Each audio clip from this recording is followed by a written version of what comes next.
하나님 말씀 보겠습니다. 누가복음 8장입니다. 신약성경 104페이지입니다. 22절에서 25절까지 한 절씩 교독합니다. 하루는 제자들과 함께 배에 오르사 그들에게 이르시되 호수 건너편으로 건너가자 하시매 이에 떠나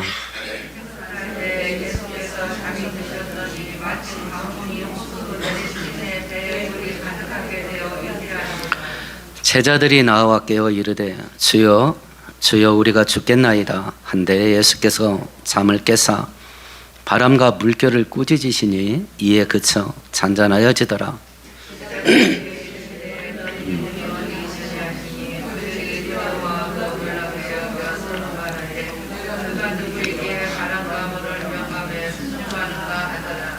아멘, 아멘. 오늘 본문부터 8장 마지막 절까지 4개의 기적이 연달아 기록되어 있는데요.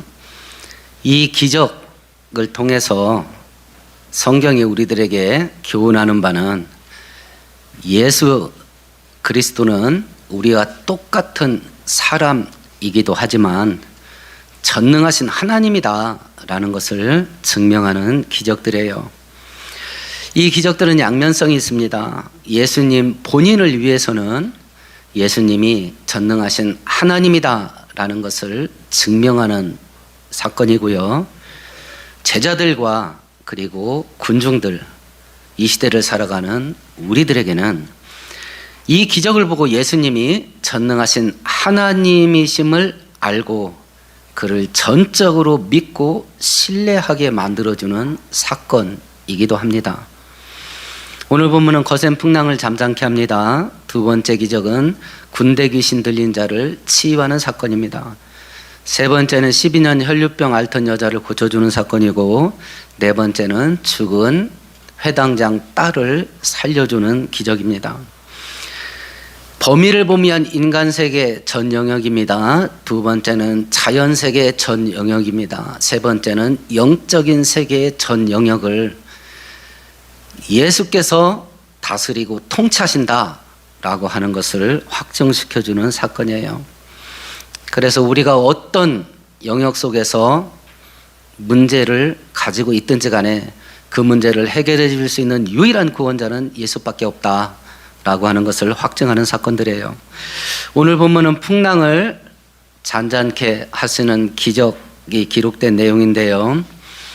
제자들이 어떻게 하다가 이 풍랑을 만나게 됐는지, 두 번째는 이런 풍랑을 만났을 때 제자들이 어떤 반응을 보였는지, 세 번째는 어떻게 해야 이 풍랑이 잠잠게 되는지, 이걸 알려주는 게 오늘 본문이에요.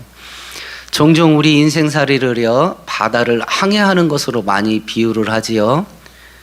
우리가 이 땅 거센 인생의 바다를 항해할 때 우리도 많은 풍랑을 만나게 될 겁니다. 오늘 성경을 살펴볼 때 우리가 만난 이 모든 풍랑들이 잠잠게 되는 은혜가 우리 모두에게 임할 수 있기를 축원드리겠습니다. 그럼 먼저 제자들이 어떤 일을 겪는지 볼까요? 23절만 같이 읽어보십시다. 행선할 때에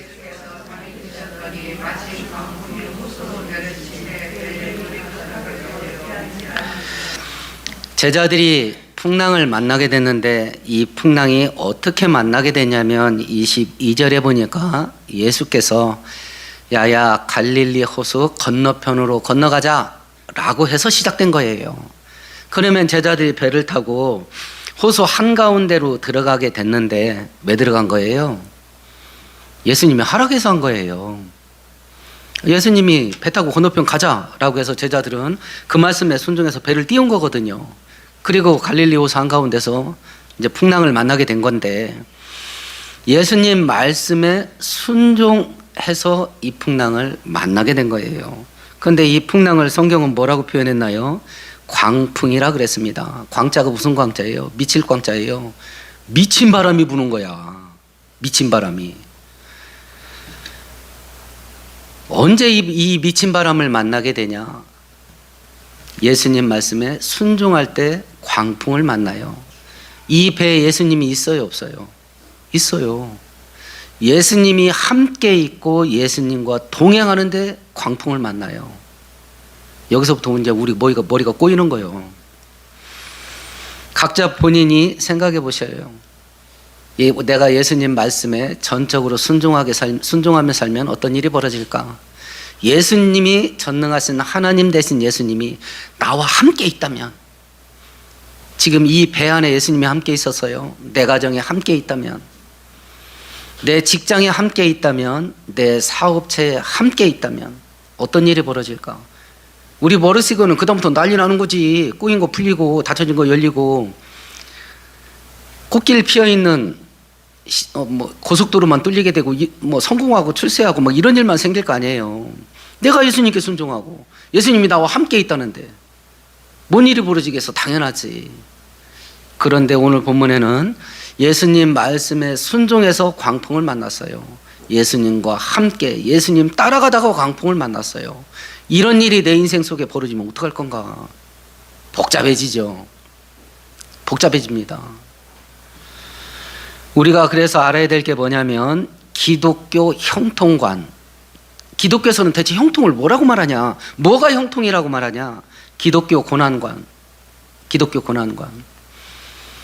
예수를 믿는데 왜 고난을 만나게 되냐? 이걸 정립하지 않으면 이런 상황 만나면 우리 무너져요. 신앙이, 고난과 형통에 대한 신앙이 똑바로 정립이 안 되면, 야, 예수 말씀에 순종하면서 살아가는데 광풍이 몰아닥친다. 예수님과 동행하고 함께 있는데 광풍이 몰아닥친다. 이걸 대체 어떻게 해석해야 되냐? 이걸. 우리 여호수아 1장 한번 볼까요?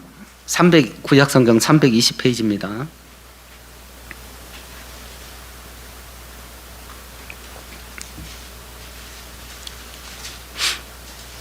7절 8절 같이 읽읍시다. 오직 강하고 극히 담대하여 나의 종 모세가 네게 명령한 그 율법을 다 지켜 행하고 우르나 자루나 치우치지 말라. 그리하면 네가 어디로 가든지 형통하리니 이 율법책은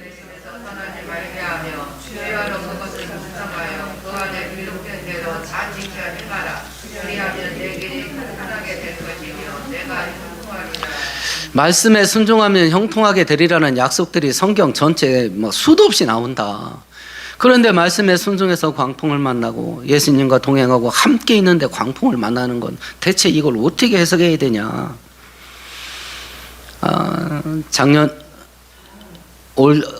작년도에요, 국민일보가 그동안 소식이 끊겼던 중국 지하교회 소식을 한 건을 보도를 한 적이 있어요. 2017년부터 중국에서 신앙의 대를 끊는 작업을 본격화했다 그래요. 신앙의 대를 끊는 거예요. 아이들이 유치원 갑니다. 그러니까 교육기관에 들어가는 거야. 학교에 들어간 거야. 유치원부터. 유치원에 들어가면 부모가 나는 종교를 갖지 않겠습니다. 서약서를 내야 입학이 돼. 초등학교, 중학교, 고등학교 다 똑같아. 부모가 나는 종교를 갖지 않겠습니다. 서약서를 내야 입학이 돼. 그럼 믿음 똑바로 가진 부모는 아이들을 학교에 안 보낼 거 아니에요. 벌금이 떼거지로 쏟아져. 감당을 못할 벌금을 때려. 삼자교회는 그러니까 당국의 공산당의 허락을 받은 교회를 삼자교회라 그래요. 그러니까 통제를 받아들이는 거죠. 삼자교회 나갈 때에 청소년은 못 데리고 가. 어른들에게 너나 믿고 죽어. 너는 믿고 죽어.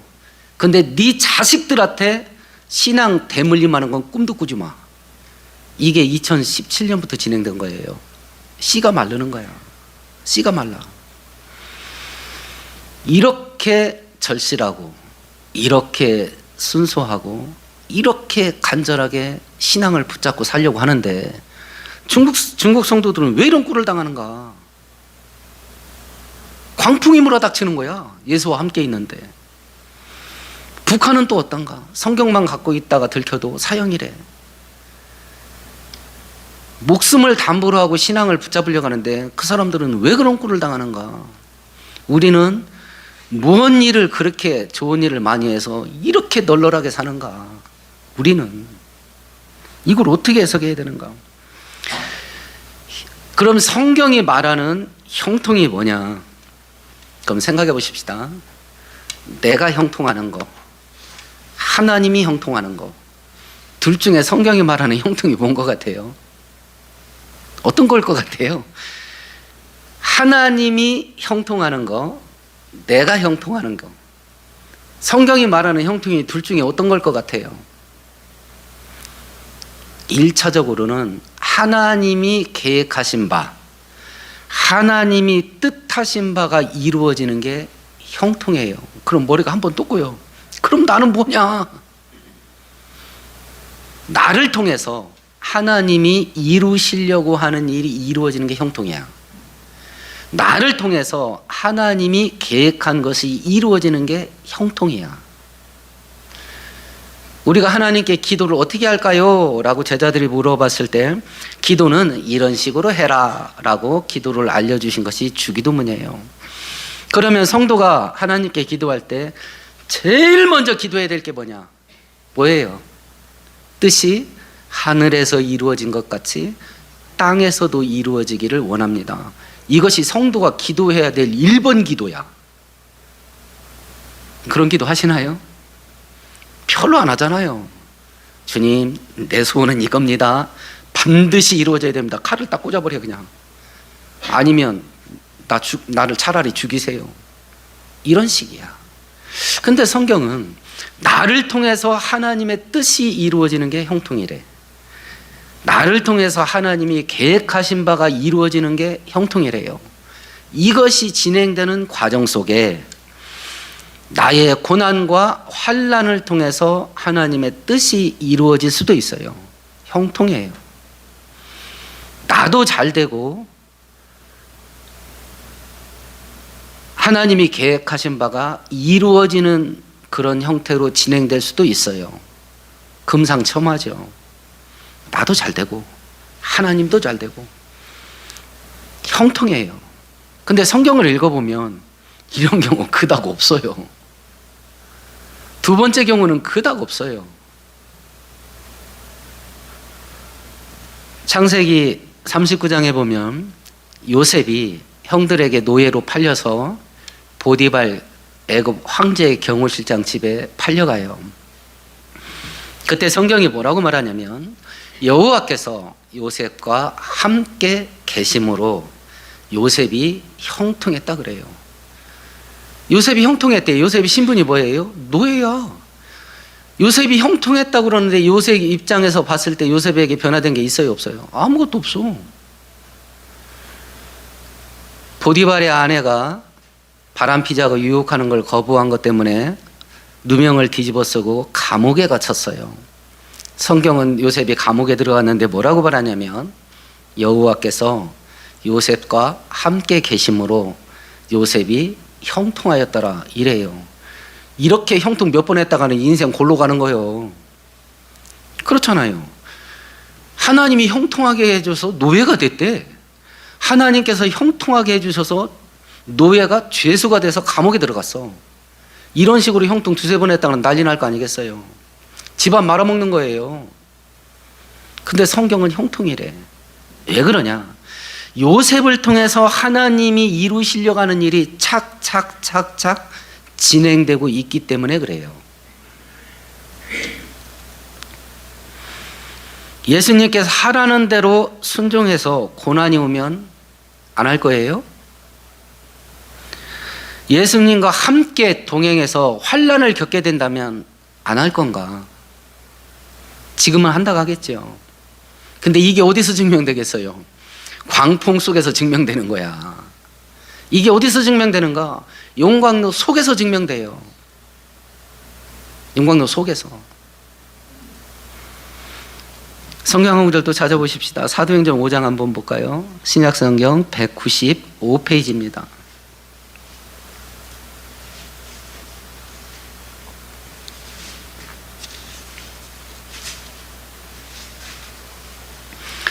(40절) (41절) 같이 읽습니다.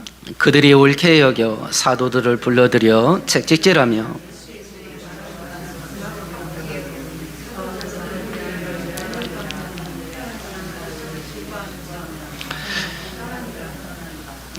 사도들이 전도에 예수님 부활했다, 예수님이 하나님의 아들이라 전도했다가 체포됐어요. 채찍질을 당합니다.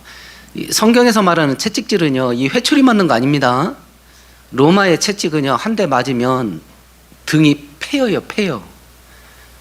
그냥 채찍 끝에 새 조각이 달려 있어서 딱 때리면 몸에 푹 박혀요. 채찍을 회수를 하면 살점이 뚝 떨어진다고. 그런 채찍을 맞고서 일단 고문을 해놓고 2번 다시 예수 이름을 말하지도 말고 전하지도 말고 예수 이름으로 가르치지도 마라, 협박을 받았어요. 근데 제자들의 반응이 뭐예요? 우리가 뭔데 예수님 때문에 이런 일을 겪도록 허락하시냐. 오히려 기뻐했대. 그러니까 예수 제대로 믿으려면 제정신이면 안 돼.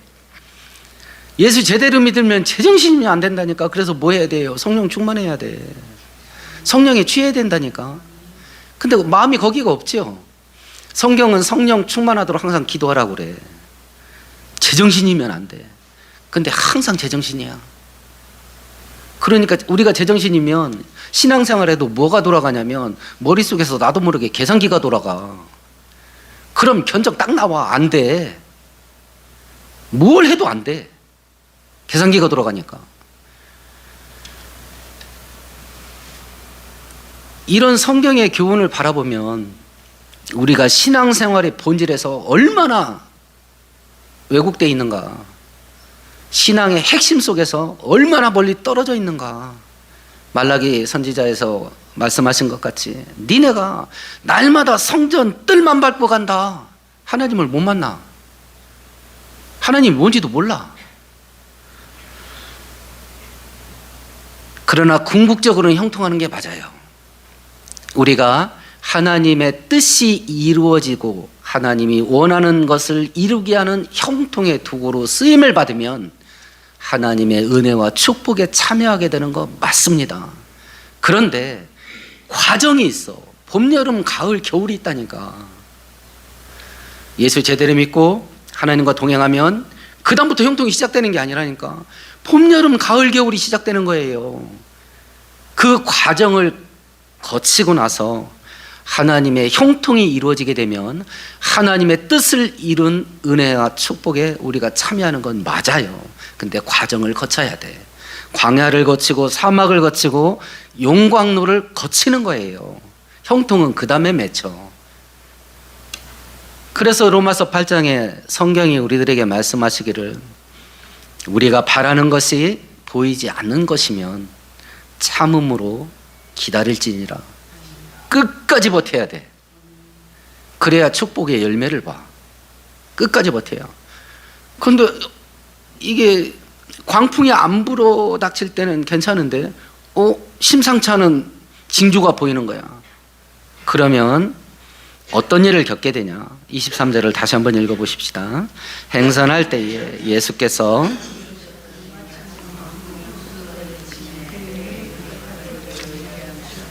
광풍을 만났어요. 배에 물이 들어옵니다. 위태하게 됩니다. 24절에 보니까 죽게 되었답니다. 죽게 되다라는 단어가 현재형이에요. 지금 죽는 거예요. 지금 죽는 거야. 이런 광풍, 미친 바람이 여러 갈래로 올 수 있습니다. 건강에 광풍이 몰아닥칠 수 있습니다. 병원에서 안 될 것 같은데요. 건강에 광풍이 몰아닥친 거야.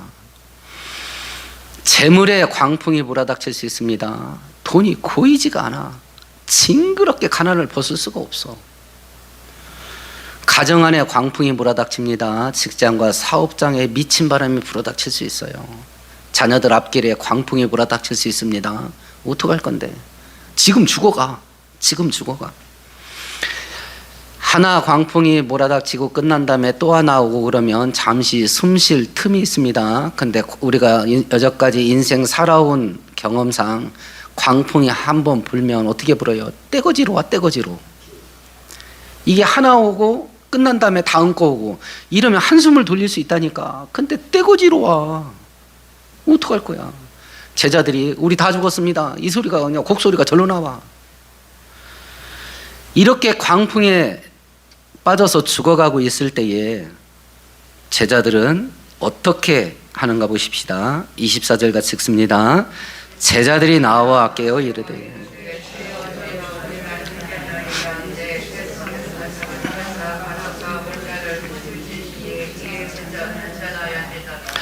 예수님을 깨워서 살려달라고 그래요.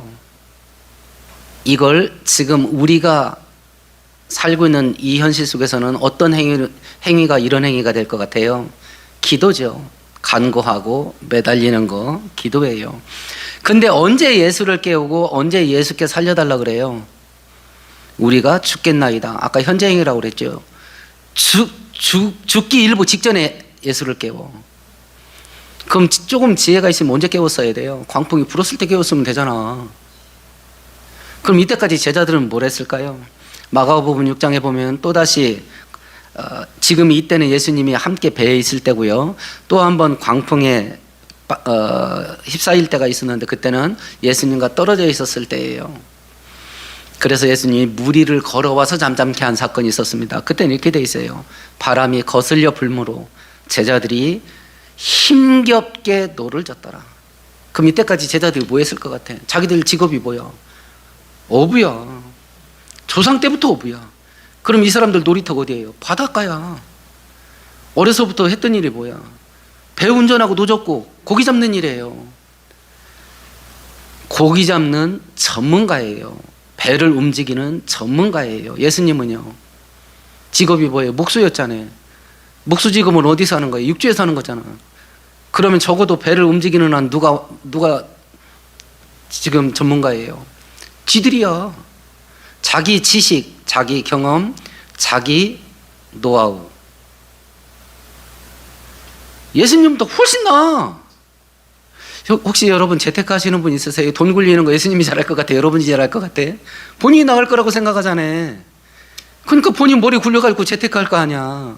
성경대로 재테크 안 할 거 아니에요. 재테크, 돈 굴리는 건 내가 귀신이요. 그걸 굳이 뭐 예수님하고 상의를 해? 알아서 할 거 아니야. 지금까지 그렇게 해왔을 것이고. 똑같아요. 제자들이 어부야. 배 움직이는 건 자기가 전문가야. 뭐 굳이 목수였던 양반 깨워? 안 깨운다고. 언제 깨우냐면 죽기 일부 직전에 깨워요. 광풍이 불어닥치면 우리가 어떻게 하냐면요, 내가 할 수 있는 거 해봅니다. 내가 할 수 있는 것이라면 뭐든지 수단과 방법 가리지 않고 해요. 막판에는 불법과 탈법도 합니다. 기독교인이. 그래도 안 될 때 기도 시작해. 그러니까 인생이 녹아나는 거야. 성경은 뭐라고 말하냐면 광풍이 부냐? 처음부터 매달려라. 처음부터 매달려라. 그래서 히브리서 4장은 이야기를 합니다. 때를 따라 돕는 은혜를 얻기 위하여 은혜의 보좌 앞에 담대히 나올지니라. 은혜 받을 필요가 있을 때가 딱 생겼냐? 은혜 단락해라. 그런데 우리는 하다 할 것이 하나도 없을 때 기도 시작해. 그러니까 인생이 죽어난다. 인생이 죽어난다. 이렇게 해서 예수님을 깨웠습니다. 예수님이 이것을 어떻게 해결하는 거 보십시다. 24절을 다시 한번 읽어보십시다. 제자들이 나와 깨워 이르되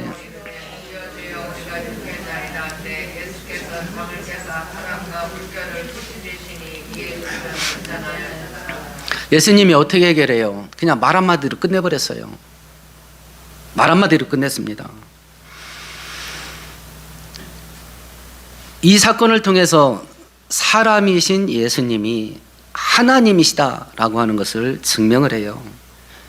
우주가 어떻게 생겼냐? 하나님께서 말씀으로 창조하셨다. 성경에 보면 물질로 된 이 우주는 소멸돼요. 죄의 형벌로 소멸됩니다. 그러면 이 거대한 광대하고 방대한 우주가 어떻게 없어지냐? 성경에 보면 하나님 말씀으로 소멸돼요. 말씀으로 있어라 해서 있게 되었으니 없어져라 하면 없어질 게 마땅하다. 말씀으로 소멸해요. 거대한 제국을 하루아침에 세우셔요. 거대한 제국을 하루아침에 멸하셔요. 제왕을 하루아침에 세우십니다. 제왕을 하루아침에 없애세요. 미국과 중국과 러시아의 교만과 횡포 때문에 약한 나라들이 생지옥을 겪어요. 하나님의 말 한마디면 그 제국은 무너지게 될 겁니다. 제가 몇 번이나 얘기했던 것 같습니다. 이 정부 때 잘하면 기독교가 불법 단체되는 법이 만들어질 수도 있겠습니다. 이재명 대통령이 공식적으로 종교 해산법을 만들어야 되지 않겠냐라는 걸 언급을 했어요. 그 방송을 제가 보고서 누가 이기나 보자. 하나님이 이기냐, 제왕이 이기냐, 누가 이기나 보자. 말 한마디면 끝이에요. 말 한마디면. 내 인생을 끝장낼 광풍이 몰아닥칩니다. 내 가정을 침몰시킬 광풍이 몰아닥칩니다. 내 사업체를 휩쓸어버릴 미친 바람이 몰아닥칩니다. 하나님이 은혜 주시면 그걸로 끝이에요. 하나님이 도와주시면 그걸로 끝이에요. 요행수 바라라는 말이 아닙니다. 하나님의 전능하심이 그렇다는 뜻이에요. 하나님의 전능하심. 이렇게 해서 예수께서 말 한마디로 잠잠케 해요. 그리고 뭐라고 하시냐면 25절을 하셔요. 같이 읽어보십시다. 제자들에게 이르시되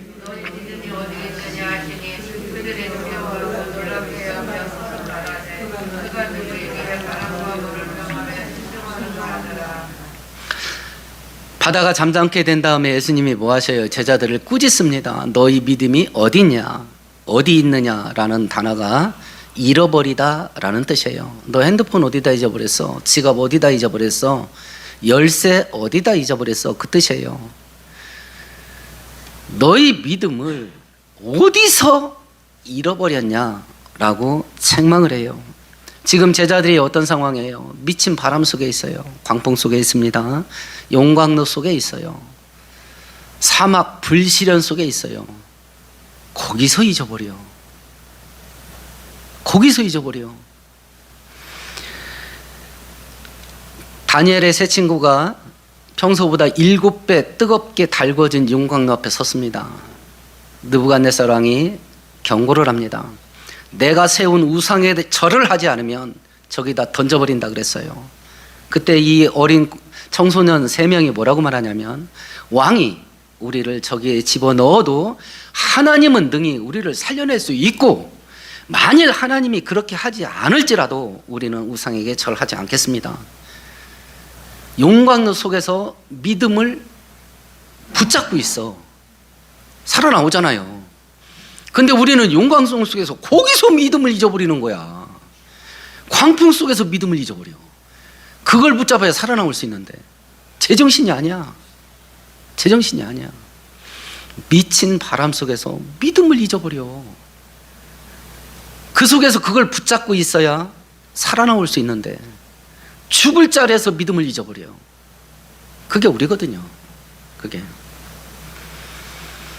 그러면 생각해 보십시다. 만일 예수님이 하나님이시라면 전능하신 하나님이시고 전지 모든 것을 아시는 하나님이에요. 그러면 예수께서 제자들에게 야 건너편으로 가자 배 띄워라 라고 했을 때 배 띄울 상황이었겠어요? 아니었겠어요? 이런 실력의 제자들이었으면 배를 띄우기 전부터 광풍이 불고 있었으면 배를 띄웠겠어요? 이것만은 아니되옵니다 하고 막 예수님을 뜯어 말렸을 거 아니야. 배를 띄웠을 때는 쾌청한 거야. 그러니까 배를 띄웠겠지요. 그렇지만 예수님은 호수 한가운데서 어떤 일이 벌어질지 알았을 거 아니야. 제자들이 요단강 절반쯤 건너가야 갔다 와야 된다는 걸 알았을 거 아니에요. 그런데 굳이 왜 끌고 갔는가? 왜 끌고 갔는가? 우리가 각자 가지고 있는 믿음의 수준은요, 점수가 몇 점인지 어디서 채점될 것 같아요? 광야에서 채점됩니다. 용광로 속에서 채점돼요. 고난 속에서 본인 실력이 드러납니다. 그래서 하나님께서는 우리들을 영적인 훈련소, 고난의 훈련소에 자주 넣었다 뺐다 하셔요. 바로 이 광풍 미친 바람 속에서 제자들은 예수님이 하나님이라는 것, 그리고 그 하나님을 믿어야 산다는 걸 배우게 돼요. 배우게 됩니다. 여기 아니면 배울 데가 없어. 여기가 아니면. 우리가 그럼 믿어야 될 게 뭐냐? 하나님은 눈에 보이지 않지만 하나님은 있다. 신앙생활의 출발이 뭐냐? 히브리서 4장에 보면 믿음이 없이는, 11장에 보면 믿음이 없이는 하나님을 기쁘시게 하지 못하나니 하나님께 나오는 자는 하나님이 있는 것과 그가 자기를 찾는 자들에게 상 주시는 이심을 믿어야 할지니라. 신앙생활의 출발이 뭐냐? 하나님이 있다고 믿는 것부터 시작된다. 하나님의 존재를 우리가 받아들이는 것은 이해의 영역이 아니에요. 아, 하나님이 있네. 이래서 하나님이 있다는 걸 받아들이는 게 아니에요. 하나님을 받아들이는 방식은 딱 하나밖에 없어요. 하나님 있다. 믿음으로밖에 받아들이는 방법이 없어요. 믿어야 돼. 믿어야 돼. 하나님이 있다는 것과 그리고 그 하나님을 의지하면 죽을 자리에서도 산다는 것. 어떤 상황이 드든지 하나님은 나를 살릴 수 있는 능력이 있다. 이걸 믿는 거예요. 이걸 믿는 겁니다. 그런데 그 믿음이 있냐 없냐? 그걸 어디서 체크할 거냐? 미친 바람 속에서 점검된다. 용광로 속에서 점검된다. 지금 여러 종류의 광풍을 마주치고 있는 분이 있을 수 있어요.